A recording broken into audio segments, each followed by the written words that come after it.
हिमाचल के लोग पढ़े लिखे हैं और पढ़े लिखों का समर्थन करते हैं। तो बीजेपी की प्रत्याशी है, क्या क्या बातें करती हैं, पूरा देश उस चीज को देख रहा है। उस पर जबरदस्त उनकी ट्रोलिंग हो रही है, जबरदस्त वो चीजें आ रही है, तो उस पर मैं क्या कहूंगा। सब लोग देख रहे हैं। देखिए, कंगना जी को यहाँ की जानकारी बिल्कुल भी नहीं है, जीरो है। एयरपोर्ट का कार्य जयराम जी के समय में ही उसमें कुछ कार्य नहीं हुआ, ना लैंड की अवेलेबिलिटी है। आज हम सभी देवी देवताओं के आशीर्वाद के साथ और खास करके प्रभु श्री राम के आशीर्वाद के साथ नामांकन भरेंगे और समस्त मंडी संसदीय क्षेत्र के लोग अपना आशीर्वाद देने के लिए कोने कोने से यहाँ पर आए हैं, प्रदेश के और कोनों से भी यहाँ पर आए हैं। और हमें विश्वास है कि जो संकल्प हम यहाँ पे लेंगे वो संकल्प सिर्फ विकास का होगा, ओनली डेवलपमेंट ओरिएंटेड। हमने काम किया है, मुश्किल समय में लोगों के साथ खड़े रहे हैं। खास करके जब आपदा का समय था, हर इलाके में मैं खुद गया, रेस्टोरेशन का काम हमने करवाया, लोगों को पूरा सहयोग दिया और हम एक डेडिकेटेड फोकस के साथ, डेवलपमेंटल फोकस के साथ लोगों के बीच जाएंगे और विकास कार्यों को जो है वो आने वाले समय में और ऊंचाइयों पर ले जाने का, जिसमें सबसे बड़ा मेरा एजेंडा नंबर 1 है। जिस शहर में हम आज है, मंडी सिटी, इसको स्मार्ट सिटी से जोड़ने का, जो हमारा ब्यास रिवर फ्रंट है उसकी ब्यूटिफिकेशन का, हमारा ब्यास रिवर है उसकी चैनलाइजेशन का, ऐसे बहुत से मेगा प्रोजेक्ट्स हैं जिसको हमें आने वाले समय में करवाना है।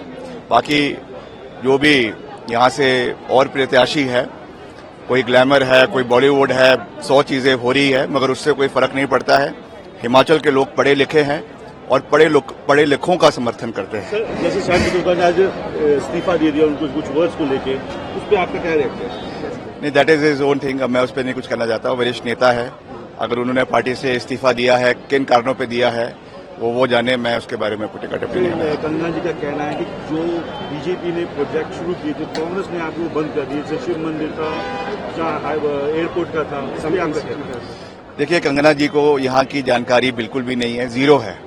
एयरपोर्ट का कार्य जयराम जी के समय में ही उसमें कुछ कार्य नहीं हुआ, ना लैंड की अवेलेबिलिटी है, ना आपके एविएशन डिपार्टमेंट से दिल्ली से कोई उसमें पैसा आया, ना उसमें अभी तक कोई सर्वे हुआ है, ना उसमें कोई फिजिबिलिटी और सोशल इम्पैक्ट सर्वे हुआ है। तो ये केवल हवाई बातें हैं, इसका धरातल पे अभी तक कोई भी इम्पैक्ट देखने को नहीं मिला। ये जरूर है, हम भी समर्थन करेंगे कि यहाँ पे एयरपोर्ट आने वाले समय में बने, हम उसके लिए प्रयास करेंगे। मगर जिस जगह पे वो बनाना चाह रहे थे वो एक बहुत ही फर्टाइल एरिया है, उपजाऊ जमीन है, उसको मिनी पंजाब कहा जाता है।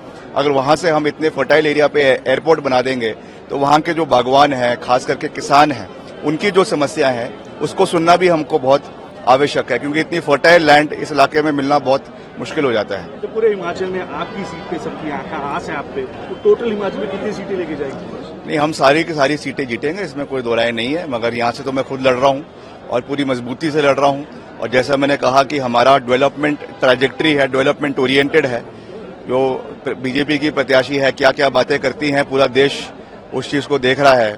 उस पर जबरदस्त उनकी ट्रोलिंग हो रही है, जबरदस्त वो चीजें आ रही है, तो उस पर मैं क्या कहूंगा। सब लोग देख रहे हैं। तो डेवलपमेंट पे लोगों ने हमको चुनना है, हमारा समर्थन किया है। पहले भी हमने काम किया है।